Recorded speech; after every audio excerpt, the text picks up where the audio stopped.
Welcome to Dynasty Evaluation Show. I'm John McGlynn. We are here today with some absolute studs talking about the Fantrax web host site and Campus to Canton and Debbie football leagues here, and why Fantrax is the place to be to play them. So let's get this show started. McGlynn is in.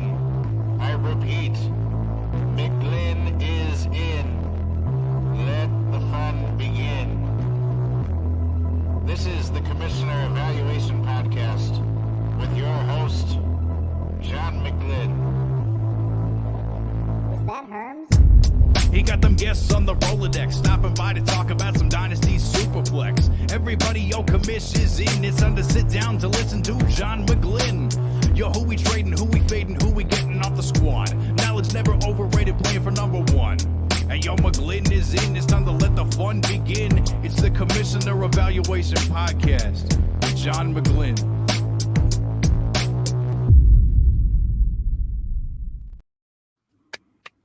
How about that catchy jingle to start the show, huh? That was terrific. Kevin Murray, absolute studs for sure. What's up, fellas? The studs of all studs, the king of all studs, the doctor of studs, Kevin Murray jumping in. Thank you very much. This show is great. If you don't watch anything Kevin Murray, you're missing out. He's got some great interviews with some great people in the fantasy football community. So, Kevin, thanks for joining in. Thanks for being part of this show, and thanks for doing what you do in the Dynasty community. So, today, let's talk about some things. All of us are on Fantrax. If you're not on Fantrax, you should jump onto Fantrax and see how the site works. We do hockey. Some people do auto racing. Some people do baseball. Some people do, college football, NFL football. You name it, they got it on there. So today we're here to talk about the Fantrax site and what you can do on there. So first of all, what is tell me about yourself, Chris, where everybody could find you at, all the good stuff you do in this community, all that kind of stuff. Yeah, you can find me at FFChrisB on Twitter. First and foremost, thanks for having me on the show. I appreciate what you guys do for fantasy football. Just two absolute grinders. I mean, there was a stretch there where I felt like you guys were on for 12 hours a day when you were breaking down all the positional stuff, and I absolutely respect that. But you can find me at Fantasy and Frames, Fourth and Frames, every Wednesday, 9 p.m. with Drew Scott and Rhett Manuel. We break down everything Dynasty, redraft. We touch it all. And then every Monday night on Club Fantasy with my guy Gator J, where we run the Mocking with the Stars series.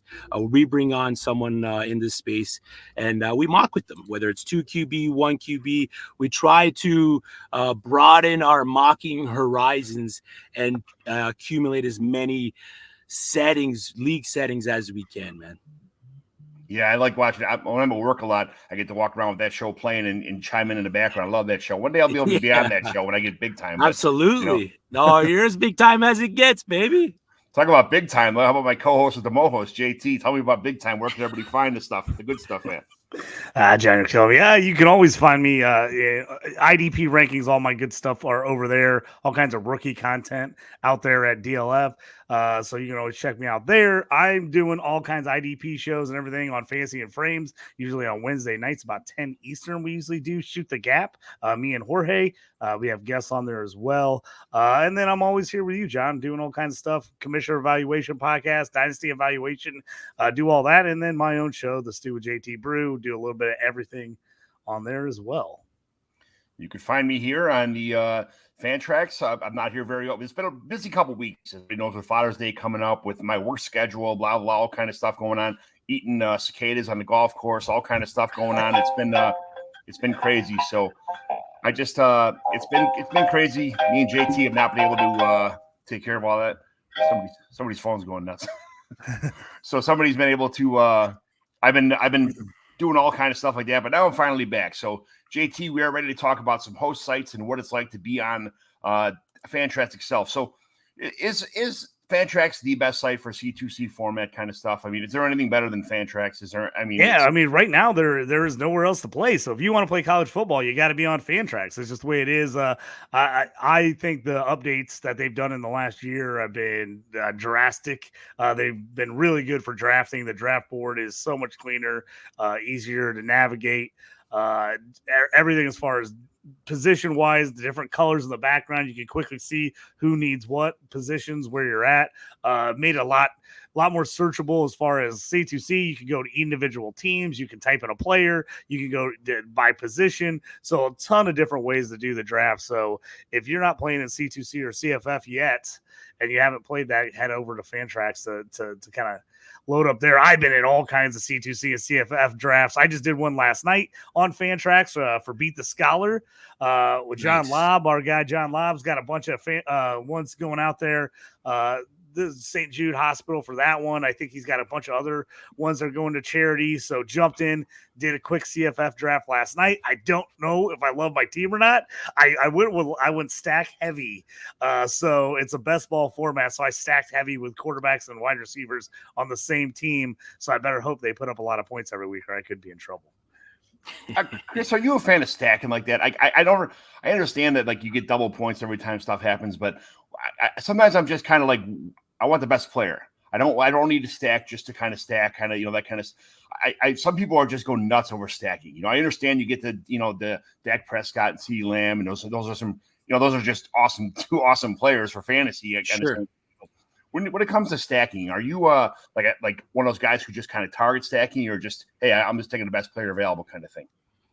Yeah, I'm taking best player available. Of course, if the opportunity is there for me to take a stack and the value's there, I'm gonna jump up and take it. I think it's more prevalent of a best ball strategy than it is a set your lineup weekly kind of move. You can find some great stacks in the college game as well. Don't be afraid to attack stacks for CFF.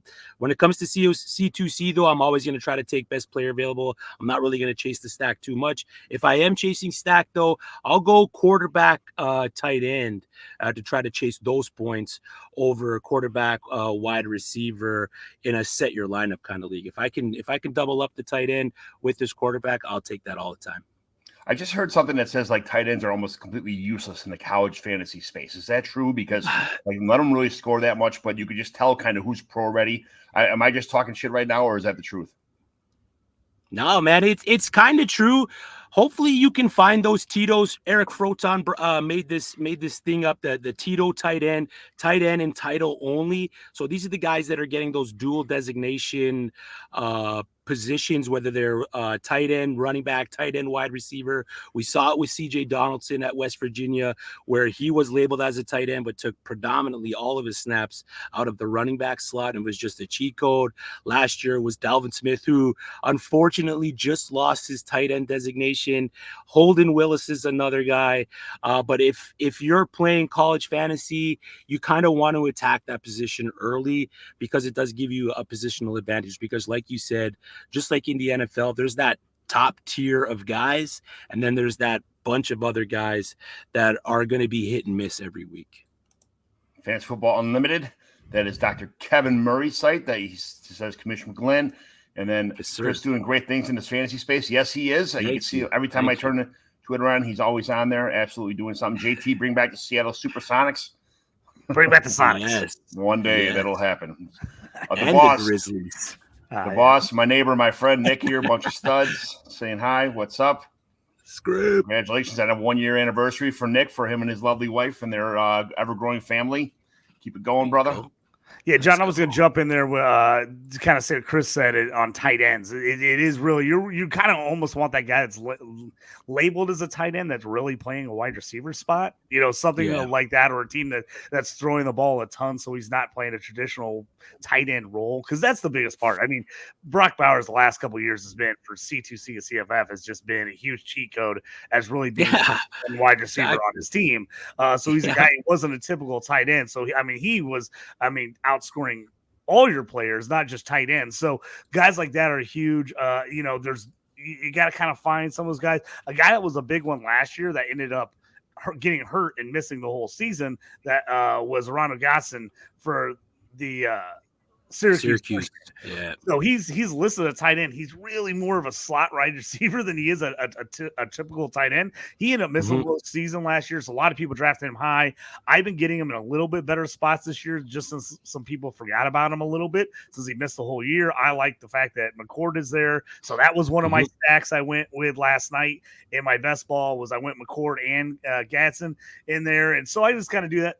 Again, if I'm looking for the stack, I think like Chris said, the best ball is the best way to do it, I think, because Yep. you're automatically getting those guys. If they have a huge game, you're getting both those guys. So that's where I like the stack. And that's where I went like with a team like Colorado that I think is going to end up throwing the ball a ton and being a ton of shootouts this year. I went with Shooter Sanders. I took Travis Hunter, who a lot of people are nervous about because they're like, how much is he going to play defense? How much will he have left on offense? But we did see he played a ton of offense in certain games last year, and other games he less. So I went with him. I went with Wester, the Florida Atlantic transfer, to go with Sanders because that's a team I want part of that Colorado team. It's going to be hard to figure out who week to week is the guy. But if you can stack them in a best ball where one of those guys at least is going to blow up and you can have it go with Shooter, I think that's where I went with the strategy on that. In a lineup setting, like Chris said, much more difficult to kind of stack those guys because if the one guy doesn't have a big game, you just got totally buried at that position. So a little bit harder to do on the other side. So like I said, I went a little bit heavy. I also went with my Mizzou guys. I took Brady Cook to go with Luther Burden and Theo Weiss. So again, Weiss is a guy who might be tough to start on a week-to-week basis, but I think he's going to have some huge games this season. And so having him and Burden with Cook, if somebody has a big game and the other one doesn't, then I'm still hitting up points there. So that's kind of what I looked at. But yeah, the tight ends are tough. If you don't get one of those guys early or find a guy that's sneaky good on like a Ball State or a Toledo, you got to find one of these guys at one of the smaller schools to kind of get you those stats. If not, some of the best tight ends, as we've seen the last couple of years in the NFL, don't necessarily produce a bunch in college for stat wise. JT, do you have 100% exposure to Luther Bird at this point? I mean, I wish I did. I really wish I did. I was in 2 drafts earlier this year. I had the second pick, and the guy in front of me was the same guy in both leagues, and he took Burden in front of me. That was our draft. So mad. I know. I was so mad. I thought I was going to get Burden at 1-2. He took Burden in both drafts. I was like, I can't have him in one of the drafts. He's like, no. I'm like, so I had to switch up my strategy on that one, But yeah, I believe me, if I could have 100% Luther Burden, I would. 27 straight minutes of message board, JTMF for the guy for picking 102 and not getting this guy. I was a little upset. And then I noticed when we did another league, he was the same guy, was the one pick in front of me again. I'm like, he's going to steal every guy again. So then I had to change up my whole strategy for the second one where I was 102. I was like, all right, I'm going completely different off the board of what I did the first time because this guy was stealing all my guys last time. All right, very good. Let's get back on task here. Commission, I got another one for Commission. Anything fun upcoming for your leagues in 2024? If you guys don't know, I run a bunch of this commission. Now my show is called Dynasty Evaluation. I kind of changed a little bit. It's not all commission based, but it is a lot of. We touch a lot of commissioner stuff, like here running a league on Fantrax, things like that. I have a bunch of home leagues. I've already started my home league in-person Dynasty drafts. This Sunday, JT will be in town to do ours. We got Pat Fitzmaurice, Nick will be there. Nick's got a handful of other guys in the Chicagoland area. Just kind of get together, drink some beers, hopefully snipe each other. I sent out about 32 terrible offers this morning to try and get draft picks to everybody, but I just put like hate mail in your inbox and I tag everybody, say, that kind of stuff. So, but I'll be at the Fishbowl draft later this month also, or next month, and I'm going to try and recruit another in-home Dynasty League for anybody who wants to play. So that's always fun with a new startup every year, a new in-person startup. That'll be like, in the redraft season. So it's a good time to recruit people, get people in the Dynasty space, which leads to the Fantrax on the college space. So it all kind of trickles down, just getting everybody one by one playing piggy bump up all the way down to the Fantrax site to play some college football. It's ever changing. So that's it. I got some drafts coming. We have one this Wedding Friday. This is it never stops, man. The life never stops. So just keep going. But all right, so the Fantrax. What does Fantrax do that other sites don't do, Chris, that you found out so far? Pretty much offer college fantasy football. I mean, there's no other platform out there that's going to give you the ability to play any kind of college fantasy football. I know they got some other college sports. I think they got college basketball as well. But just being able to play C2C and have the possibility to run a college fantasy team or just CFF, college fantasy football in general, is terrific. And I love that they offer that kind of stuff, because NFL fantasy is great and all, but I've really come to love the college game and the fantasy aspect of it, and being able to just select whether or not you want to go Power 4 or SEC, or you want to use all the FBS teams. You can really just pick which teams you want involved in your league. You don't have to use them all. It doesn't have to be that intimidating, so you don't have to go deep into your rankings. You don't have to scout so deep. If you want just the top, if you want Alabama, Ohio State, throw Notre Dame in there, pick up the two Pac-12 teams, throw them in there, and you want to roll with something fun like that, you can. They make everything customizable for you. League Scott Fish, who wanted points per target for the Scott Fish Bowl this year, couldn't do it because Sleeper just didn't offer it, but Fantrax does. So the customizable scoring, the customizable drafts, and just the ability to play and run a college fantasy league on Fantrax is just what separates them from every other site. Yeah, I think I don't know. I don't want to put words in their mouth, but Scott's said that they're not making any more upgrades to that site at all. It's staying like it is. They're making money off it. It seems like they're trying to sell it. Something like that's kind of down the pipeline. But they're a social media. They're a social media platform. I think they're gonna stick to the betting and kind of the picks and stuff like that. Not really make too many more upgrades to their fantasy stuff.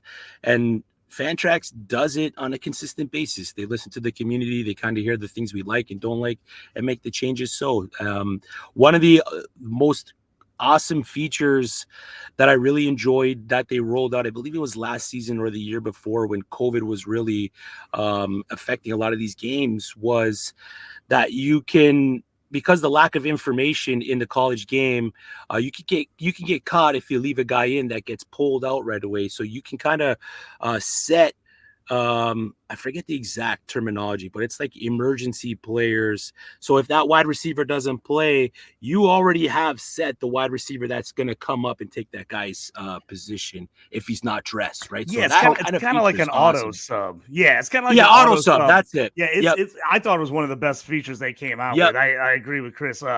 You can go 10 deep, so it gives you rank them, rank them all, 10, and then it's like you figure out who's the position you want the most. If it's a QB, if it's a running back, a wide receiver, you go in that order. And then if a guy doesn't play, it automatically subs that guy in and gets the points for him. I thought it was a great feature. It helped out a ton for those last second where like all of a sudden a guy isn't playing. You said the COVID stuff, also last second injuries, because it's not like the NFL where you have to come out with an injury report and everybody knows what their status is. It's not like that in college. I think it might start being more that way in college, but it's not right now. And so it was super helpful. I loved it. I just went in every week after my lineup was set, and I would just go in and I'd put 10 different guys in all the way down, and then it would automatically sub them out. Usually you wouldn't need more than 1 or 2, but it gives you an option to do up to 10. No other league does that. It's so nice to do that. And like Chris said, I'm in Big Ten country in Illinois, and so I have friends that do only Big Ten leagues. Like they love the Big Ten, but they don't want to watch everything else or all the other games. So I have a couple friends that do a college basketball Big Ten where they only draft Big Ten guys, and then ones that do football as well, where your whole draft is just the college football side of Big Ten players, and they play just the Big Ten season. So a lot of customizable stuff, like Chris said, and that's one of my favorite parts of it. To add on to that, how big college football is getting on the platform.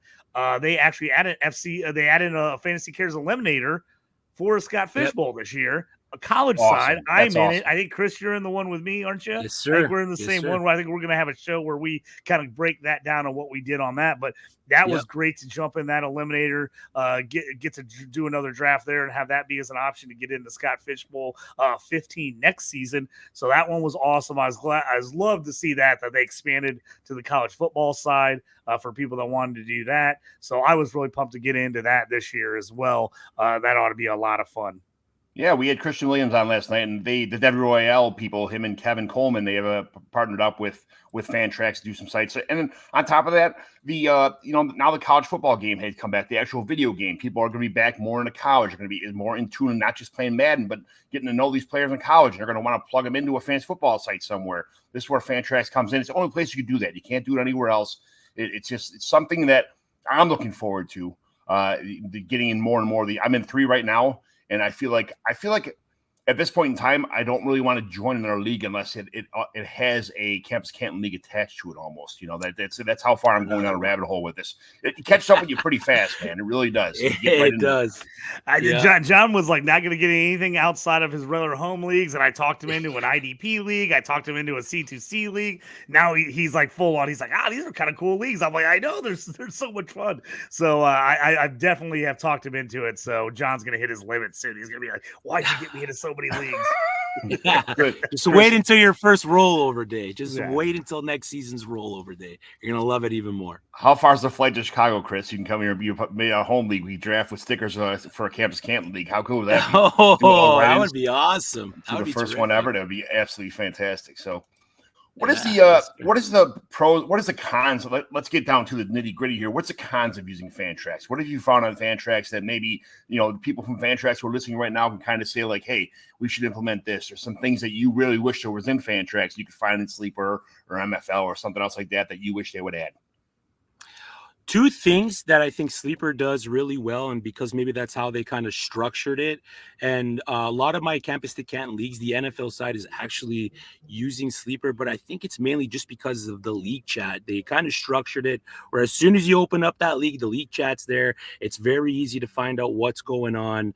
But for that's what I think Sleeper does well, and how they handle their best ball. One thing I wish Fantrax did was when you have a best ball league, it kind of shows the whole roster. So you see, your chunk, especially if you have large college rosters.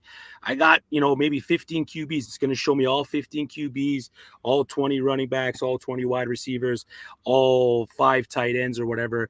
And then as the week goes on, it doesn't kind of like bring up the best players that had the best output that week. It kind of keeps them all together. So if Fantrax could kind of like how Sleeper does it with their best ball, they bring up it shows you the best possible lineup, and then it shows you everyone else on the bench. So if they could implement that, so I'm not looking through to see, who's hot, like who's making the points for me on the week.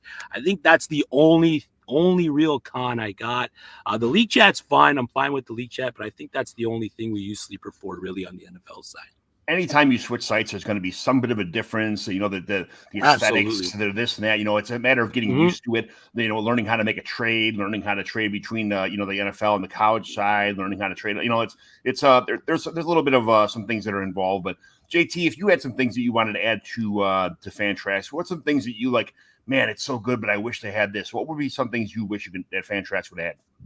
I know one of the big complaints from a lot of people I know that were the first times they got on there, figuring out trading used to be pretty difficult. I know like the first year we had our hockey league on there, it was very hard to figure out how you clicked your guy and who you clicked on the other team to make the trade. So the trading was a little bit clunky, where, instead of just clicking your guy and say trade player, and then pick what team you want to go to. So that is something that's got cleaned up a little bit, but that's probably one of the bigger complaints I've seen from people on that.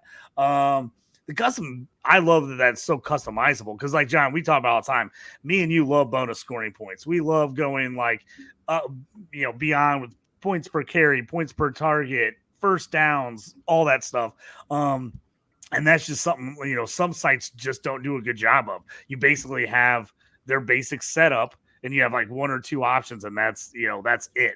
And I think on the college side, to me, even more having that custom ability is really important because, you want to be able to make that league as unique to your league as possible. Obviously, college has its own things that, scoring points, offense, defense, you get those guys that have the 300-yard rushing game. You get those guys that have, the 5 or 6 touchdown game passing. Like those things happen in college where it just doesn't happen as much in the NFL. So being able to like jump in and do those crazy bonus points for when a guy just has an all-timer of a game, gets that 500-yard passing game, get those bonus points, that type of stuff. That's what I like. I think the drafting is what they've cleaned up the most, which I really, really like. And I think it's one of those things. It's almost like my fantasy league. You got to kind of just be on a couple leagues and kind of figure out where everything is. Because I think that's the biggest complaint I hear from people a lot of times. Like, they're just like, well, I don't know how to do anything on Fantrax. I'm like, well, if you haven't never played on there, of course you're not going to know how to do everything. That's why you got to kind of mess with a little bit. And that's where I think, a lot of people like the ease of Sleeper, because it's really pretty simple. It's a pretty easy setup, which is nice. But I'm in so many leagues. I want to have all the other stuff. I want to make it a completely unique league. And that's what I like, about having things on the Fantrax side. My biggest thing is I'm trying to get some of these C2C leagues. Like, can we let's put the NFL and college sides together?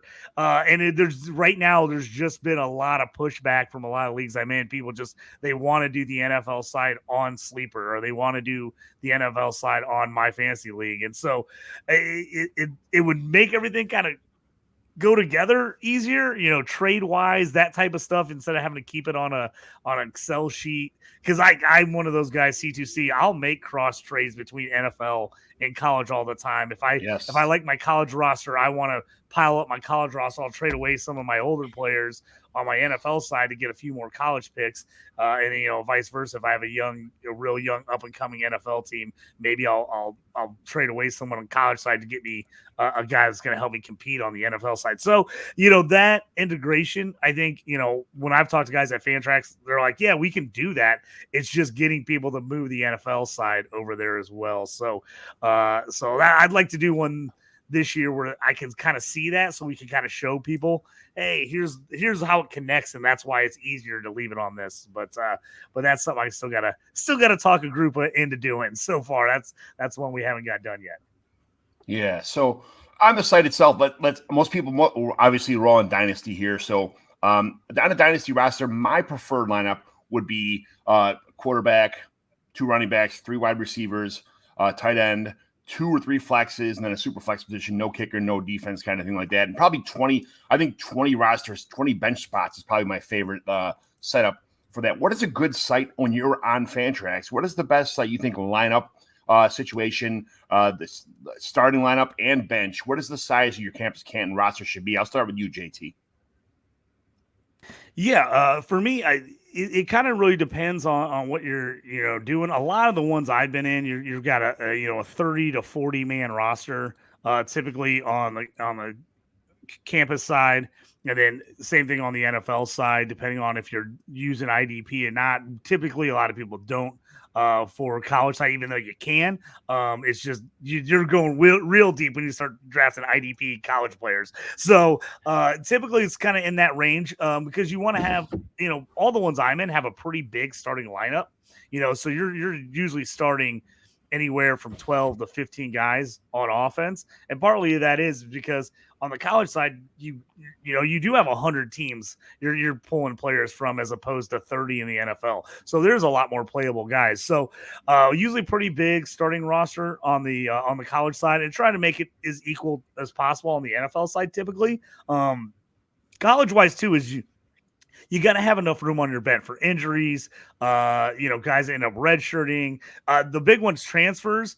A lot easier now, as guys can transfer in and play right away, where you used to have to worry about those guys sitting for a couple years if they transferred out. So you got I got to find a guy to plug in here. And then after you get that first initial draft in, it's obviously a lot shorter, because now you're talking about supplemental draft that's mostly incoming freshmen, and you're looking at guys who either transferred from one school to another and aren't on a roster already, or a guy that kind of had a blow up season. So then most of those drafts, you're looking at more like 15 rounds as opposed to 35 or 40 when your original startup is. So that always changes just a little bit, but that's typical size in most of the leagues I'm in. How about you, Chris? I like big rosters. NFL, give me 35 to 40 to make room for the incomings. I know I tacky. NCAA side, I'm a 45-50 guy. Give me 2 QBs and a super flex. So you're starting 3 QBs, double running back, 3 wide receivers, double tight end, and then give me 3 to 4 flex, man. Give me a big starting roster because there's so much variation at the college game. I want to see who can ball out on a weekly basis within my league mates, who's paying the most attention, who's starting their lineups, because information's king in the college game. And if I got the information first, my starting lineup is going to be pretty stout because, like JT said, there's over 130 FBS teams. If you're going full FBS leagues, why not take advantage of the amount of players and have a big starting roster, a big bench, 50 player roster size that gives you the ability to stretch your legs out a bit and maybe stash some Devi guys, some guys that might not have that production in their first year, but you want to hold on to these guys because you kind of believe in the player that they're going to be. I mean, we see all the time wide receivers at LSU, wide receivers at Ohio State. Those freshmen don't usually get the first year snaps, so they kind of fall by the wayside. So like Brandon Innes, Cardinal Tate had a decent season last year, but Brandon Innes is a guy that, you drafted early, stash on your bench. With the smaller rosters, you don't really have that opportunity, or maybe your CFF roster isn't that great because you took on more of a Devi style build. So for me, I'm going big every chance I get. I got a 70 person C2C roster, which I absolutely love. That sounds awesome. I tell you what's a big culture shock is when I always played in 2 quarterback leagues. It was, redraft, 2 quarterback all the time. So it was like, man, quarterbacks are a necessity. And then we went to super flex, which some people loved. Some people were like, this is kind of BS. It devalues the quarterback position. And I got in this Canton league, and there was 3 quarterbacks on the roster. You could start. I'm like, oh shit, this is going to be terrible. But then you realize you're such a deeper player pool. But man, it scares the shit out of you when you see 3 quarterback positions on your roster. But then you realize, there's so much more to choose from. But it's so fun. It is so fun because it's like playing with a whole other set of like crayons, like all different colors you never had before. You're able to paint a bigger picture in the entire college landscape. So it just makes things. It just makes things so much better, And then people I like watching NFL games because I feel like it's the polished product of everybody that came from college that is great in college. It takes even those guys except Kadarius Toney players. Except Kadarius Toney, yes.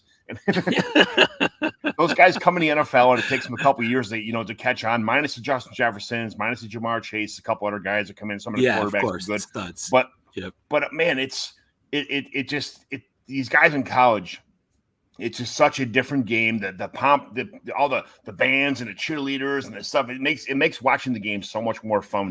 The experience of it. And I went to about 50 Notre Dame games in my life. I was, like I tell JT all the time, I was at the Notre Dame Miami Catholics First Convicts 31-30 game. I've been to about probably 25 other. I've been to Michigan for Notre Dame Michigan game. Been to Tennessee. Nice. I've been to you name it. I've been to tons of stadiums throughout America. It's such a good college football experience on game day. Is like the tailgating, the bands, the cheerleading, everything. It's nothing like it, man. It's NFL games are cool, but it feels like a business. Where college it just feels like an awesomeness. So just more, you can play these games, experience it, play the video game, and then play this on the actual on Fantrax, this college site. It all just puts together everything, man. So agreed. Let me ask you a question here. Are you guys more fans of the best ball lineups, or are you guys, we touched on a little bit before, should it be best ball or should you start lineups? Because I feel like sometimes when it's best ball, you just kind of draft and walk away and forget about it because you worry about your other teams. Or if you're actually setting lineups all the time, you need to really put the work in, find out more about these players. So, I mean, maybe an experienced player like you and JT, best ball is probably okay because you've done all the research. But for how many years should people coming in start on best ball, or should they start on setting your own lineups? Or what do you think is a better transition? I'll start with you, Chris. I think if you're getting your feet wet, you should be starting with best ball because of the lack of information coming out from these teams with injury reports. It could really turn you off as a fantasy player when you go to look at your lineup and you see, oh, well, you know, what the hell? I got 3 guys that I started that aren't playing. I didn't know. I didn't get any notification. There was no news about these 3 guys not playing. So that's going to kind of leave a bad taste in your mouth with that. So if you're getting your feet wet, I would say, do a little bit of best ball first. Get a hold of how the college football landscape works. Get your grasp on the app, on the Fantrax app. See how the information flows in. See what you kind of like doing, don't like doing, and then as you gain experience and you find out, okay, I'm gonna follow this guy on Twitter because he's giving me the injury updates as soon as possible, and that's gonna be my notification system. So now I can hop into a set my lineup league. I can be a little bit more confident when I approach setting my lineups over, you know, I'm going to start the best players available who I think are the best players available, but because of the lack of information, those best players available might not start in any given week. So out the gate, I would say if you just want to get a taste of college fantasy, go with best ball. JT, you agree with that? Yeah, I think that's the way to go. Just to kind of lower your stress level and the frustration of it. I think he's right. I think Chris says, especially, I always tell people when you start getting into setting the lineups, college football is so much different because it depends on the schedule. There are so many times you will sit, probably your number 1 pick. Mm-hmm. You'll sit him and play guys that you're like, why am I playing this guy? Because they're playing a super tough defense. You know, say you're playing a Travion Henderson against Michigan and the number 1 defense in the country. Like, I'm probably going to go start my guy at Western Michigan who's playing a terrible Central Michigan team. You know, those are things you got to look at, like, you know, matchup wise. Hey, you know, me, if I got Missouri and they're on the road at Alabama, am I playing a bunch of those guys? I'm probably sitting them if I have better options. So I think more than anything, schedule really determines who you want to play and who you don't, especially if you have a deep, like Chris said, you got a deep roster and you have a lot of options. There's those weeks where you're going to go get a guy and you're like, hey, man, they're playing a terrible defense and my stud's playing one of the best defenses in the nation. I'm going to play this other guy I think has a higher upside. So I definitely think that makes a difference. And so being able to know that and kind of feel out those schedules, I think does make a big difference. I know I you know, a big complaint from a lot of people last year was Caleb Williams was their number 1 guy. Well, they had a bye week, you know, late in the playoffs for fantasy playoffs. You're like, what? You're like, he's sitting, your number 1 player sitting, you know, and then you had other guys you know, I had a couple leagues where I lucked out. Missouri actually had, I can't even remember who was on their schedule. Louisiana Lafayette or somebody like super late in the season was a weird week where a bunch of SEC teams didn't play conference games and a lot of them smoked people. And so like I'm turning and throwing all my guys in there, all my Missouri guys in there, and you know, they're going to win 56-0. They got a chance to put up a ton of stats.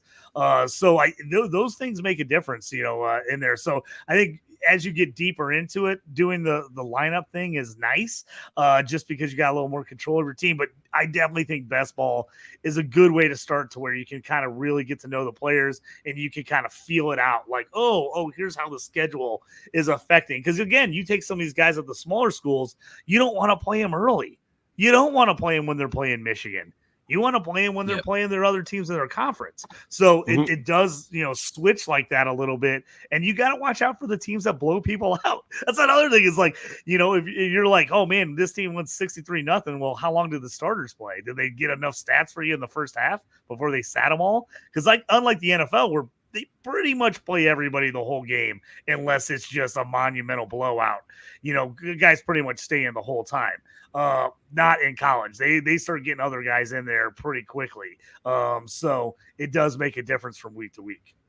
Yeah, and you got to retrain yourself. Sorry, John. You got to kind of retrain yourself if you're strictly an NFL player moving over to the CFF, because you're used to Thursday, Sunday, Monday. That's when the games are. College level, it's Tuesday, Wednesday, Thursday, Friday, Saturday that you're going to have players playing in your lineup. So a newbie, best ball's the way to go. Sorry, John. Didn't mean to cut you off there, brother. No, a lot of people were MFing guys like JJ McCarthy because he got pulled out by halftime a mile by half the games in the season. his season, it's like, man, this guy doesn't throw the ball. He came from a terrible offense. No, that Michigan was just a good team. He didn't have to play the whole game. The coach wanted to take him out and get other guys reps. They were coming down the pipeline. So, you got to watch out for that kind of stuff too. Yeah. So yeah, and that's where you get your Devy involved, where somebody's like, okay, that guy's probably a better pro prospect than he is at necessarily college stats. So if I have a deep roster, I probably had JJ on my team expecting the pro side, him go to my NFL team. But was I playing him week in, week out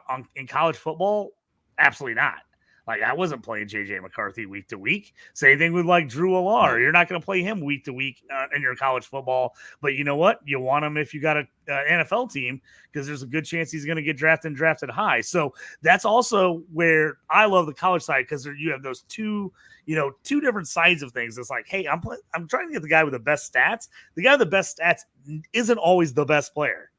It happens all the time. The guys getting great stats are not the best players, but some of the guys are the best players. You still have to have those guys, because those are going to be the guys that go to the NFL and crush for you on your NFL side. So that's what I like, because there's so many different builds.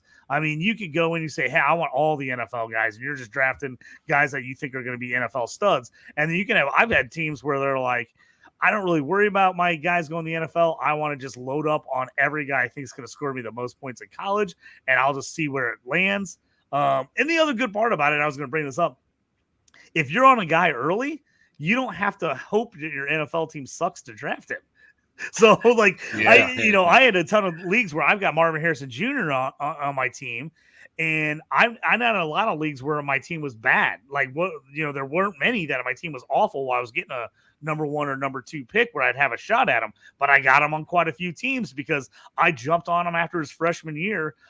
Before he hit that sophomore season, I watched him in the bowl game, and Marvin Harrison Sr. is my favorite NFL player ever. So I was like, I think this guy's going to be an absolute stud. So I was picking him up everywhere in C2C leagues. And now, because I was invested in him early, I'm getting him now on my NFL rosters, and I'm getting him on already good rosters. Not that my team sucked, and now I get a chance to draft them. So that's the other good thing about C2C is, like, you actually when you get to see these guys crush over your college team and then get your pro team, and you don't have to be bad to get these guys. It's just that much better. Do you have to draft an NFL side first? Can you draft the college side first? Do you even need to have an NFL side year one? Chris?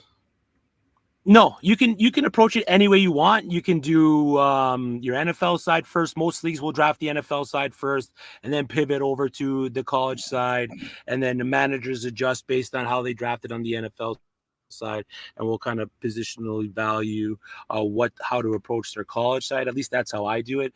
I do run 3 Campus to Canton legacy leagues where you don't draft an NFL side year one.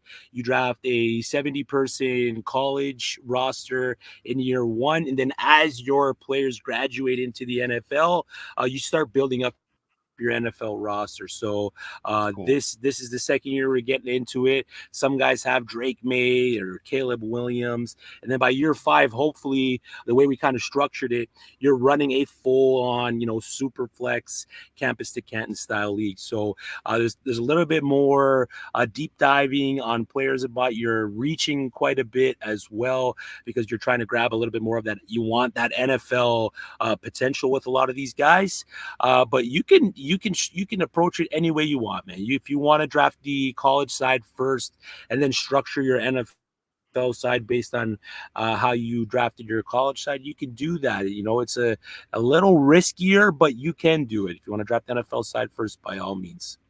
A big part of redraft is trading, where everything's a big problem in a redraft trade. Blah, blah, blah, this guy traded this and that. It's a little bit more lax in a dynasty league. In its Campus Canton or Debbie league, is trading nobody cares, right? You just do what you want. There's no commission to accept trades, something like that. Is that still a thing where, right? Everything just flies through, right? Like JT, there's no problem with that whatsoever. Yeah. Yeah. Dude, guys make trades. The biggest thing I think I found in a lot of people their first or second year playing is trying to evaluate NFL side trades to college side trades. Like, what's an equal trade? And so, like, after your first year of your startup, a number one pick, on the college side, while still valuable, you're mostly going freshmen and supplemental guys, like guys that were late hits in the season. So like that is not going to be quite as valuable as your number one or number two pick in a startup.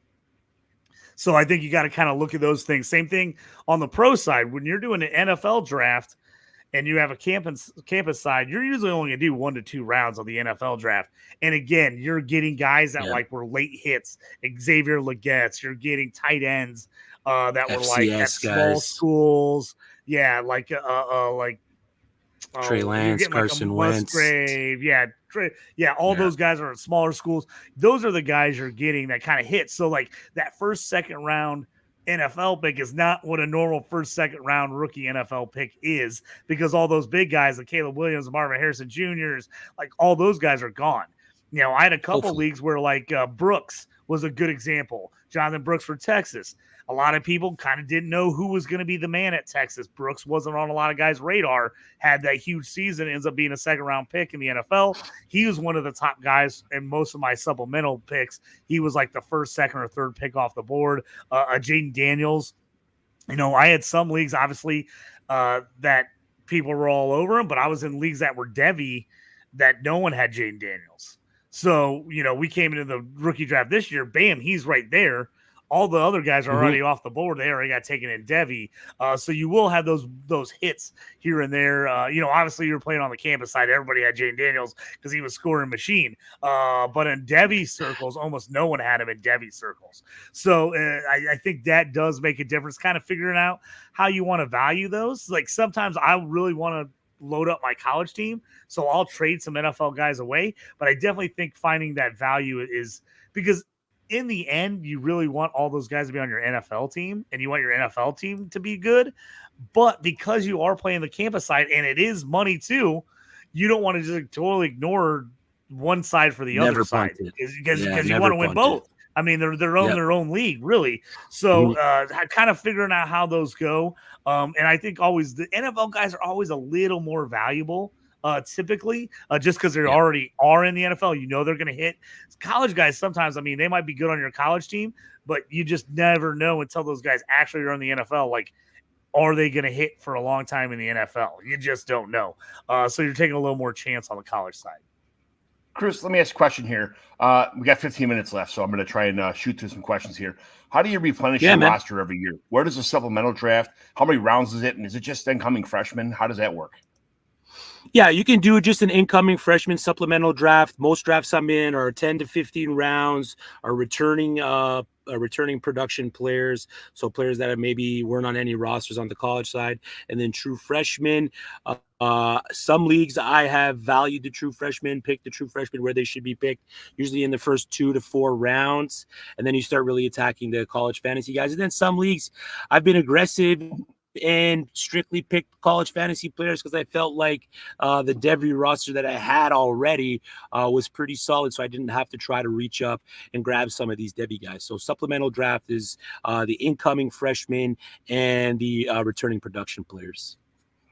JT, how do waivers work? Weekly, monthly? Is it fab? Is it just waivers? Like how do waivers working in a C2C league or the Devy league? Either one of them. They can go anyway. Usually, most of my leagues we try to use fab money, and usually on the college side because you don't want to completely deplete that draft the next season. A lot of the times on the college side, you'll have a very minimum number of pickups, like 4, 5 for the whole year because you have a big roster. Yeah. So a lot of the ones I'm in, you don't have it like on the NFL side where you can just keep cycling guys. You got to kind of make your picks and you got to kind of decide when to take them. So I've had times where I'm like, oh, I got to jump on that guy early. He hit like week 1 or 2. He's going to give me big production. I got to jump on him. And I'll have times where I save it to the end of the year. And then I'll jump on a guy that I'm going, oh, he's either going to be a transfer next year to a bigger school. He's a guy who I think is maybe going to be an NFL guy. Then I'm like, oh, let me maybe take him now into the year because I think he could get drafted high in the NFL. So I think there is strategy involved in that as well. But typically it's mostly fab. And it's usually you only have so many picks. So it's usually a limited amount of money on your fab. And you have to decide, like, I have $100 of fab. I have 4 pickups. I have to spend at least $1. Do I want to, spend $90 on one guy right at the beginning of the year, or do I want to save some money? So I think some strategy goes into that as well. I got a guy of mine who just bids the entire budget just so he doesn't have to deal with waivers. Just bids his entire budget every day, year one, like day one, on just on somebody doesn't even matter. He's probably to cut anyway just to get rid of his money. I just trade my waiver money if I was going to do that, but whatever. But Chris, how do you scout players coming out of high school? Is it how much do you rely on places like 24/7 stuff like that? JT, Chris, yeah, I think 24/7 is one of those really good sites. Like you can go in, see guys that are 4 stars, 5 stars. These days there's a lot more info about those guys. It used to be like you didn't know about a high school kid until 2 or 3 years of him being on campus. Now those guys are coming in and playing right away. Or, recruiting's so huge these days. I mean, if you're on Twitter at all and you follow any kind of recruiting services, they're popping up everywhere. Oh, this 5-star committed here, this 4-star is going here. So I think if you obviously there's guys that bust and there's guys that are lower stars that end up being really good. But I think if you look across the board, like a huge percentage of those guys are 4 or 5 stars coming out of high school that are the guys that end up hitting. Obviously you guys have guys that have personal issues, things go off the rails, things happen. But you will see a higher percentage of those guys hitting. I think because you have those recruiting services are readily available for people now, you can really get in on and see who's coming out and have a pretty good idea of the guys you should be targeting. Chris, when do players generally show their true colors as just a college player or a player that you will actually have a chance to pan out in the NFL? That's a great question, because quite honestly, they show their true colors when you start really just watching film and you can see what these guys are going to do on the field. CampusToCanton.com has a great tool for the wide receivers, the year 10 tracker. If you have the ability to head over to CampusToCanton.com and subscribe to their services, that year 10 tracker for wide receivers has been a great predictable tool to find out which one of these freshman wide receivers has a great chance to be something in the NFL.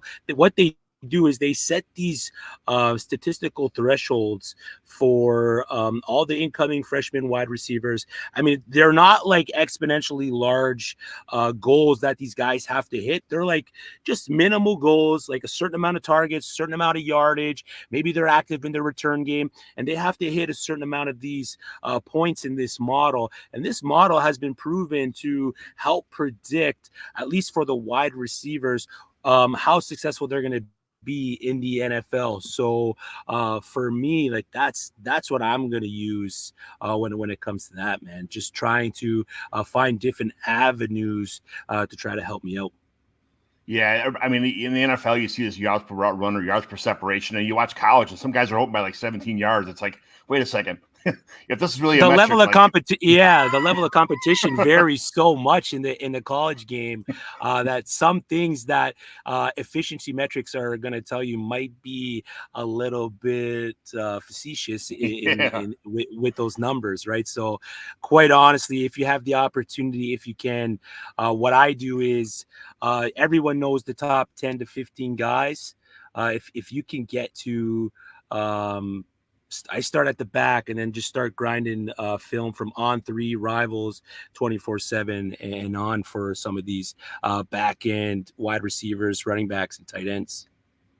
JT, what happens if your team, if you draft too many good players? Like you just had this draft, you just absolutely knocked it out of the park. You're like, man, and it's your C2C league. You don't want to get rid of nobody because they're all going to transfer to the NFL.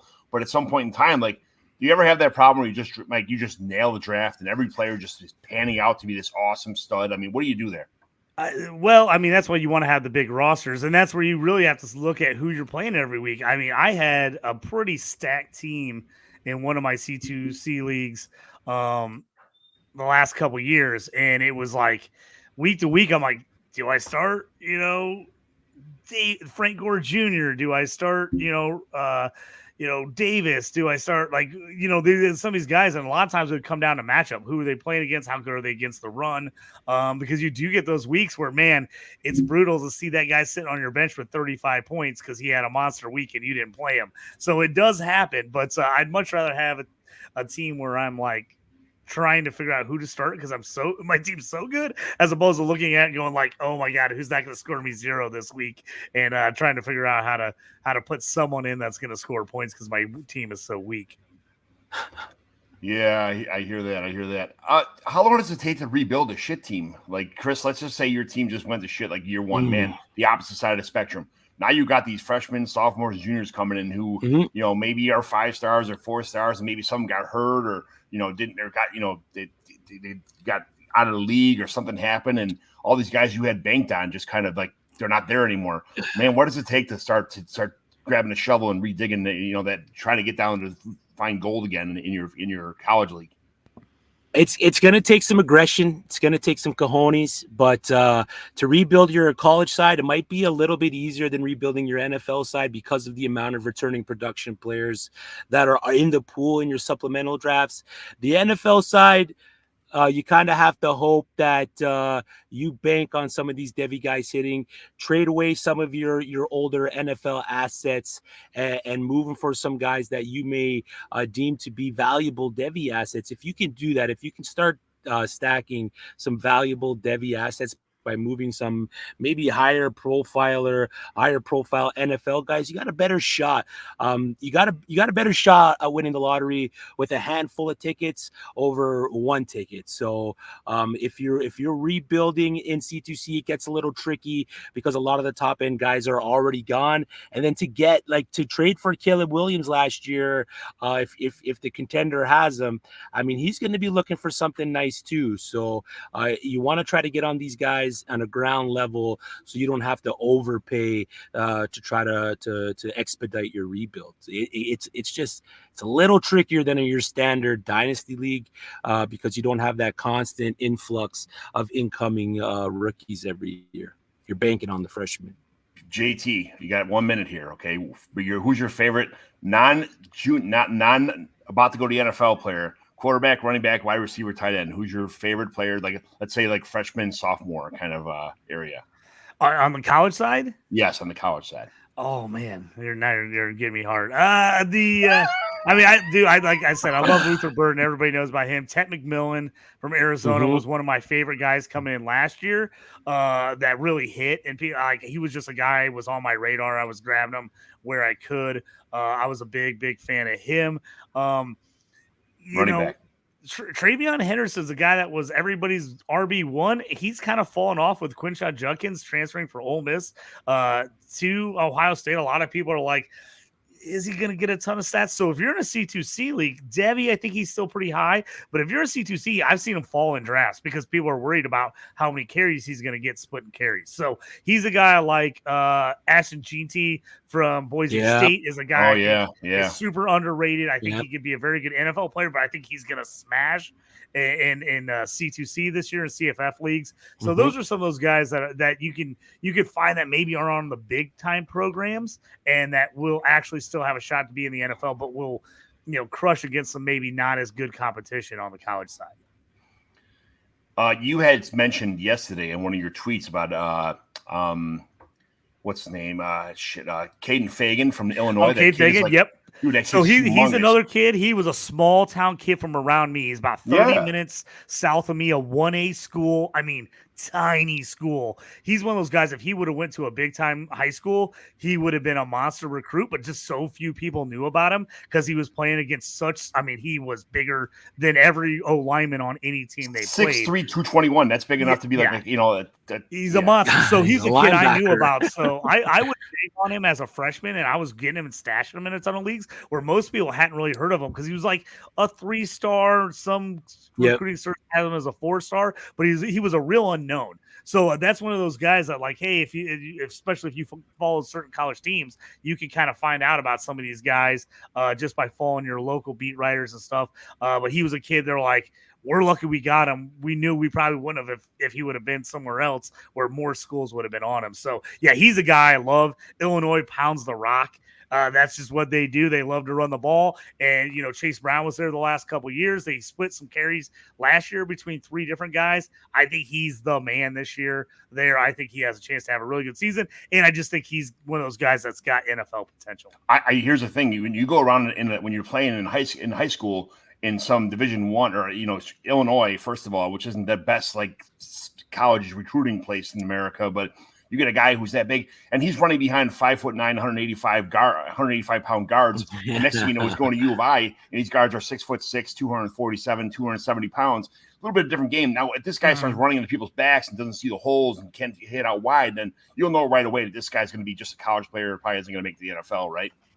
Yeah, I think so. And he's a guy he was a good example. A guy who went to a small town school. You knew he wasn't going to hit right away. You knew it was going to be some adjustment period, getting to a training staff to really build him up, him to learn how to play with guys his size, where he isn't the biggest guy in the room anymore. I think those things make a difference. But that's why I like to take chances on some of those guys late in those supplemental drafts where people aren't really ready for them. They didn't play it all really much as a freshman. Those where you can get some steals. Chris, real fast. Quarterback, running back, wide receiver, tight end. Who's your favorite guys coming up? Freshman or sophomore? Not really that's coming to the NFL next year. Someone that's coming down the pipeline. Ooh, okay. I like Garrett Nussmeier. He should be going up to the NFL next season out of LSU. Wide receiver, Ricky White out of UNLV. Another guy I'm pretty high on. Started slow last year, but really came on at UNLV. Running back wise, I mean the season, the class next season is just absolutely loaded. There's a ton of guys that can make some noise. JT mentioned Ashton Genty, Ollie Gordon's there, Abu Sama, Marion Hampton. It could be one of the most loaded running back classes that we've seen in a while.